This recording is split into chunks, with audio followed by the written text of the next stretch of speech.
오늘은 로마서 1장 8절의 말씀을 통해서 온 세상에 전파되는 믿음이라는 제목을 가지고 말씀을 상고하겠습니다. 사도 바울은 그가 세운 교회는 아니지만 로마 교회에 대한 소문을 많이 들었습니다. 그 중에 사도 바울은 그들을 눈으로 볼 수는 없었지만 그들이 전파된 그 믿음이 온 세상에 전파되고 있다는 것입니다. 첫째는 내가 예수 그리스도로 말미암아 너희 모든 사람을 인하여 내 하나님께 감사함은 너희 믿음이 온 세상에 전파됨이로다. 자, 오늘은 우리가 믿음이란 무엇인가에 대해서 좀 확실하게 아는 시간을 가지기를 원합니다. 믿음이 오기 전에는 성경에 율법이 있었다고 이야기합니다. 그래서 믿음이 온 후로는 율법으로 살지 않고 믿음으로 살게 되었다. 그런 이야기를 합니다. 우리 동양적 사고로는 그렇습니다.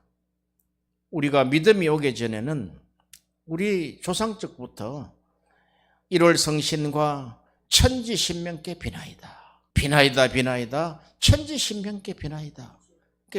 깨끗한 물 한 사발을 떠올려서 장독대에서 무릎을 꿇고 비는 것들을 우리가 많이 보았습니다. 이러는 이 민족에게 하나님이 하나님의 사람들을 통해서 이 땅에 복음을 전해줬습니다. 복음에는 하나님의 의가 나타나서 믿음으로 믿음에 이르게 한다 했어요. 그리고 그 믿음으로 사는 사람을 의인이라 그렇게 했단 말이죠. 얼마나 위대한 말씀입니까?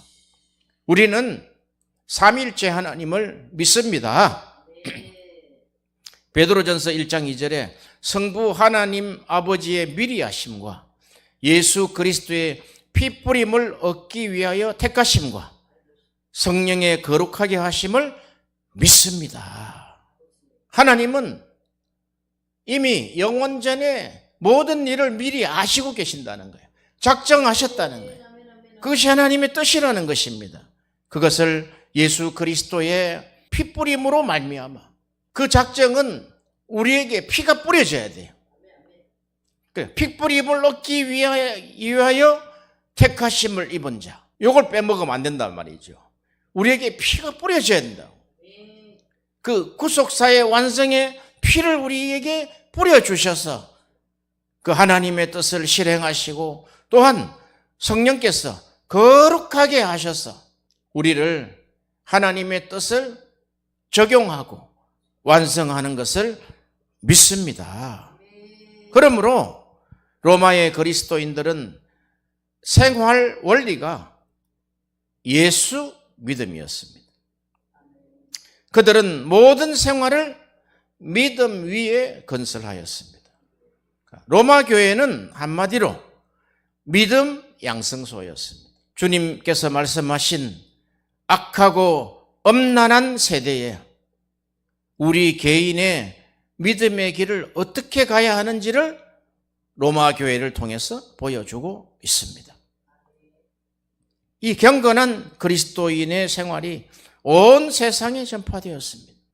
믿음의 형성 과정으로부터 죽음을 두려워하지 않는 그 불사의 믿음은 하나님을 바로 섬기는 참된 경배, 섬김의 생활, 즉 주 예수를 신뢰함으로 흔들림이 없이 겁없고 담대히 소망을 갖고 살며 사랑으로 형제를 대하고 대접함에 살았음이 확실합니다. 더 나아가 믿음으로 사는 로마 그리스도인들은 그리스도를 위해 고난받는 것을 바른 길로 알고 그 길로 갔습니다. 역사에 나타난 그 고정들과 또 초대교회를 증명한 많은 문헌들이 있습니다. 그리고 그것을 극화한 많은 영화들이 있습니다. 코바디스 도민의 영화를 보면 지도자 한 사람의 힘이 얼마나 큰지를 알 수가 있습니다. 그 베드로와 그 로마에 갔던 바울의 그 믿음이 온 로마 교회에 영향을 끼치는 것을 볼 수가 있습니다. 이 땅에 예수 그리스도께서 오셔서 그의 하나님을 사랑하고 경배하는 그 믿음을 12제자에게 남겨주시고 그 12제자들이 온 세상 땅끝까지 그 믿음을 전파하신 것입니다. 오늘 설교 제목처럼 온 세상에 전파된 믿음. 어떤 사람은 믿음이 내가 잘 믿어서 하나님께 복을 받고 내 가족이 복을 받고 이 땅에서 풍성한 삶을 살았더라 이렇게 생각하는 사람의 믿음도 있고, 어떤 사람은 예수를 믿어 성경의 말씀대로 주 예수를 신뢰하고 흔들림이 없이 겁없고 담대한 소망을 가지고 살면서 죽음을 불사한 더 나은 부활을 위해서 산 그런 정인들도 많이 있다는 것입니다. 여러분, 1번을 택하겠습니까? 2번을 택하겠습니까? 99%가 1번 속에 있습니다. 어쩔 수 없어요. 인간은 믿음을 통해서 그 믿음을 가지고 하나님을 이용하는 거예요. 믿음을 가지고 다른 사람들에게 해를 끼치는 거예요. 우리 역시 지난 날을 생각해 보면은 그런 일이 수다하게 있었던 것을 우리가 고백하며 하나님 앞에 참회하고 회개합니다. 왜? 믿음이 바로 형성되지 않았기 때문에.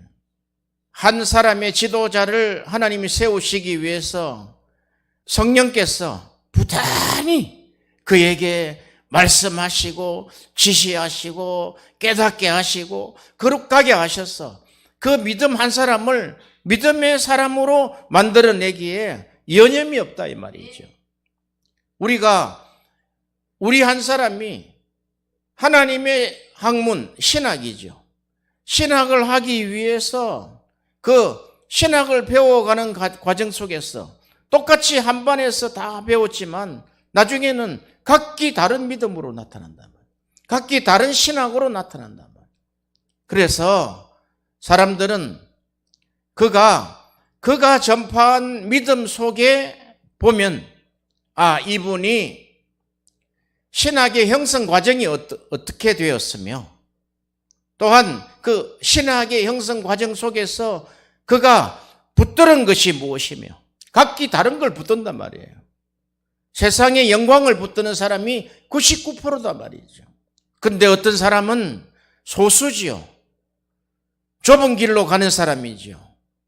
그 사람인 바울은 그때 당시 그런 부귀 영화를 버리고 지금의 소아시아, 터키 지방이죠. 그 길을 묵묵히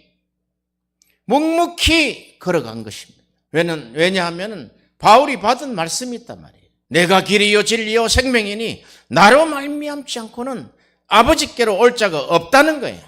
이게 지금 현재 이야기입니다. 그리고 다가올 재림 이후에 이 말씀이 그 이야기입니다. 이것은 우리가 숨을 쉬는 순간 끝까지 사수해야 될 믿음이라는 것입니다. 우리가 초대교회에 그 영화를 보면 글로는 잘 느끼지 못했는데 영화를 보면은 경기장에서 사람들을 그냥 초처럼 둘둘둘 메어가지고 불을 붙여가지고 밤을 밝히고 굶주린 사자떼를 운동장 경기장에 풀어놓고 사람들을 다 해치게 하고 그리고 때에 따라서는 참수를 하고 화형을 함에도 불구하고 그들은 묵묵하게 찬송을 부르고 그들은 믿음으로 기도하고 있는 모습들을 극화해서 우리에게 보여주는 것이 그것이 고정을 따라 그것을 만들었기 때문에 거짓이라 할 수가 없습니다. 몸이 불타고 있는데도 오직 주 예수를 바라본단 말이에요. 주 예수를 신뢰한다 이 말이죠. 그런 믿음이 어떻게 형성이 됐냐는 거죠.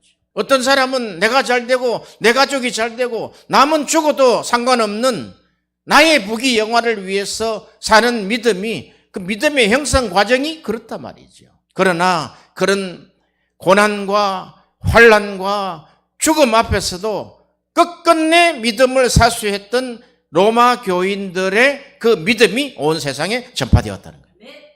그들의 믿음은 5가지로 볼 수 있습니다. 믿음으로 생각하고, 믿음으로 판단하고, 믿음으로 계획하고, 믿음으로 실행하고, 그리고 믿음으로 마쳤습니다. 그들의 생애 목표는 하나님의 영광이었고, 그들의 생애 목적은 주 예수 그리스도를 섬기며 그를 전파하는 것이었습니다.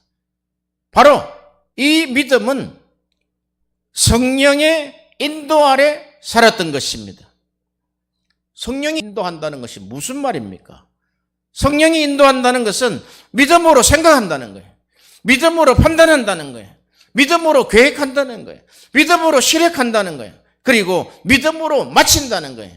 이게 성령의 인도하는 사람이요, 이것이 의인은 곧 믿음으로 말미암아 살리라 함과 같으니라. 이것이 복음을 받은 자에게 나타나는 믿음의 형성 과정이며 믿음이 살아서 역사하시는 현장이다, 이 말이죠.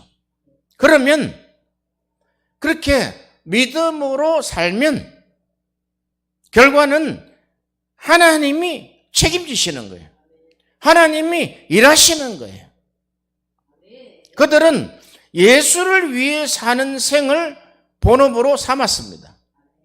얼마나 차이가 지금 나느냐 한번 우리가 자기 스스로의 믿음을 한번 평가해 보시기를 바랍니다. 그러므로 믿음으로 산다는 것은 우리가 2가지로 볼 수 있습니다. 첫 번째, 마음에 예수 그리스도를 모시는 것입니다. 마음에 예수 그리스도를 모시고 사는 것입니다. 그러므로 이제 그리스도 예수 안에 있는 자에게는 결코 정죄함이 없다는 거예요. 그렇게 사는 사람은 정죄된 하나님과 하나님의 진노가 머무르는 그 불의의 사람을 하나님이 의롭게 하셨다는 거예요. 마태복음 12장 37절에 그 믿음으로 하신 말씀 중에 너의 말로 의롭담을 받고 너의 말로 정죄함을 받으리라. 아주 무서운 이야기죠. 예수 그리스도 안에는 결코 정죄함이 없습니다. 그런데 그의 말로 또 정죄함을 받는다는 거예요. 왜? 입술로 악을 행했기 때문에 그렇습니다. 2번째, 우리가 주 예수를 믿고 그에 의해 구원을 받았다면 우리를 위해서 살 것이 아니고 주를 위해서 살아야 된다는 것입니다. 이렇게 로마 그리스도인들의 그 믿음의 삶은 이렇게 나타났다는 거예요. 종교개혁 당시에 로마 가톨릭도 오직 성경이에요. 그런데 그게 왜곡됐다는 거예요. 종교개혁자들이 그렇게 하면 안 된다는 거예요. 교회 전통으로 가면 안 된다는 거예요. 성경으로 가야 된다는 거예요. 그래서 종교개혁의 그 깃발 중에, 들었던 깃발 중에 첫 번째가 오직 성경이다, 오직 성경. 성경이 어떻게 이야기하고 있냐는 거죠. 성경을 왜곡하지 말라는 거예요. 성경은 성경 그대로 해야지 하나님이 책임지신다는 거예요. 그래서 오직 성경은 오직 믿음으로 나타난다는 거예요. 그 오직 믿음은 오직 그리스도로 말미암아 된다는 거예요. 5대 오직이 있잖아요. 5대 오직이. 오직 성경, 오직 믿음, 오직 그리스도, 오직 하나님께 영광. 마태복음 17장 17절에 예수께서 대답하여 가라사대 믿음이 없고 패역한 세대여, 내가 너희와 얼마나 함께 있으며 얼마나 너희를 참으리요, 이렇게 말씀했다. 이게 제자들에게 한 말이에요. 제자들에게 믿음이 없고 패역하다는 거예요. 이에 예수께서 꾸짖으시고 귀신이 나가고 그 아이가 그때부터 나으니라. 이때 제자들이 종용이 예수께 나와 가로되 우리는 어찌하여 쫓아내지 못하였나이까. 가라사대 너희 믿음이 적은 영혼이라. 그러니까 믿음이 없고 패역한 세대를 또 이렇게 표현한다. 믿음이 적은 영고다는 게 진실로 너희에게 이르노니 너희가 만일 믿음이 한 겨자씨만큼만 있으면 이 산을 명하여 저기로 옮기라 하여도 옮길 것이요 또 너희가 못할 것이 없느니라. 여기에 믿음이 없는 것을 패역한 세대라 그런단 말이에요. 패역하다는 것은 헬라로 보니까 디아스트레포라는 단어를 씁니다. 이것은 왜 믿음이 없고 패역한 세대가 됐냐면은 성경을 잘못 해석했다는 거예요. 성경을 왜곡했다는 거예요. 그러므로 패역, 부패됐다는 거예요. 근원이 말씀이다 말이에요. 말씀. 근원이 성경이단 말이에요. 그러니까 우리가 믿음은 보인다 그랬어요. 예수님이 그랬어요. 믿음을 보시고 너가 지금 구원을 받았느니라 그렇게 말씀하신단 말이에요. 우리가 사극에 보면은 죄를 지은 그 악인들을 부를 때 명칭이 하나가 있어요. 이 패역 무도한 자야 그렇게 하죠. 여기 패역 무도한 자는 어그러질 패, 거스릴 여. 그럼 어그러지고 거스렸다는 거예요. 그러니까 왕의 명령을 어그러뜨리고 거스렸다는 거예요. 그게 패역이라는 거예요. 성경을 그렇게 해석을 좀 잘 한 것 같아요. 어그러지고 거스렸으므로 무도, 바른 도, 바른 진리에 서 있지 않다는 거예요. 로마 교회의 그들이 로마 교회 당시에 그들에게 성경이 있었습니까? 그들에게 아직 성경이 전해지질 않았어요. 단 로마 교회의 형성 과정을 학자들이 오순절 이후에 오순절 성령을 받은 사람이 로마 교회를 세웠다. 그렇게 이야기하는 분들이 대다수입니다. 성령을 받은 자단 말이에요. 성령은 예수를 증거하고 성령은 너희들에게 할 말을 주신다는 거예요. 그게 아버지의 성령이라는 거예요. 예수께서 탄생하시고 예수께서 십자가에 죽으시고 부활 성천함까지 성령은 정인하신다는 거예요. 왜 예수 그리스도가 증거가 되어야 됩니까? 이 세대가 패역 무도하다는 거예요. 하나님이 있는데도 로마 교회, 로마 당시에는 그들이 다 신론에 있단 말이에요. 무슨 신. 그리고 모든 것을 신으로 삼는 범신론 안에 있다 이 말이에요. 자, 이걸 우리가 간추려서 한번 이야기해 볼게요. 다신론, 범신론을 멀리 갈 거 없어요. 그냥 우리 안에 있다 말이에요. 우리 안에. 우리 안에 하나님을 버린 악, 여호와를 경외하지 않는 것과 하나님을 버린 것이 악이다 그랬어요. 악. 그러면 그 안에 우리 안에 믿음의 대상이 있단 말이죠. 믿음의 대상이 가장 큰 것이 돈이다 말이에요. 돈. 어릴 때야 부모죠. 부모가 내 최고의 믿음의 대상이죠. 우리 안에 이런 하나님을 믿는 것 외에 하나님을 버리고 자기 나름의 형성된 믿음이 있다는 거예요. 이걸 하나님은 총체적으로 악이다고 이야기하는 악. 그러니까 하나님은 우리가 구약 성경에 보면 악한 자, 하나님의 말씀을 버린 자, 하나님이 구약에서는 가차없이 심판합니다. 그것을 하나님이 보실 때 악이라고 했을 때 하나님은 그들을 진멸해버리는 거예요. 하나님이 진노하시사 그들을 진멸해버리셨다는 말씀이 구약 성경에 수없이 많이 나타납니다. 예레미야 2장 19절에 내 악이 너를 징계하겠고, 보세요. 너의 악이 너를 징계한다는 거예요. 너의 패역이 너를 책망할 것이요. 그런즉 내 하나님 여호와를 버림과 내 속에 나를 경외함이 없는 것이 악이요 고통인 줄 알라. 주 만군의 여호와의 말이니라. 이미 예수께서 말씀하셨다는 거예요. 주 만군의 여호와, 예수지요. 너의 악이 너를 징계했고 너의 패역이 너를 책망했다는 거예요. 끝났다는 게 우리 속에. 이미 우리 속에 악을 통해서 징계받고 있다는 거예요. 우리의 패역을 통해서 계속 책망을 받고 있다는 거예요. 그것은 우리 주 하나님 여호와를 버렸다는 거예요. 그리고 우리 속에 하나님을 경외함이 없는 것이 악이요 고통이라고 이렇게 정의를 했다 이 말이죠. 어떻습니까?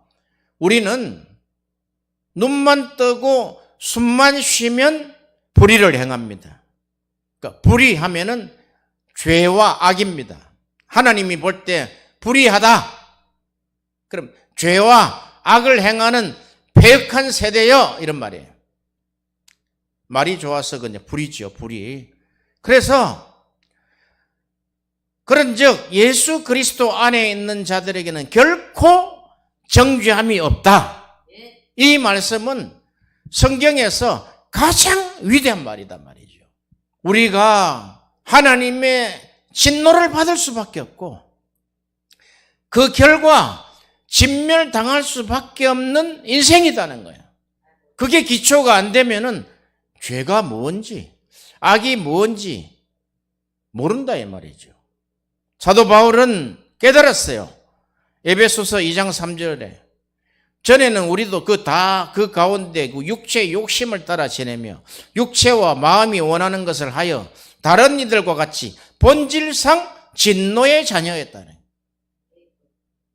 그냥 진노, 하나님이 그런 사람 진노하지. 아니야, 지금 이게 나에게 이야기하는 말이단 말이죠. 그러므로 에베소서 5장 6절에 누구든지 헛된 말입니다, 말. 헛된 말로 너희를 속이지 못하게 하라. 이를 인하여 하나님의 진노가 불순종의 아들들에게 임한다는. 이 패역한 세대는 불순종의 영이다 이 말이죠. 그래서 말을 할 때 믿음으로 교정을 해야 돼요. 아니면은 하나님이 진노한단 말이죠.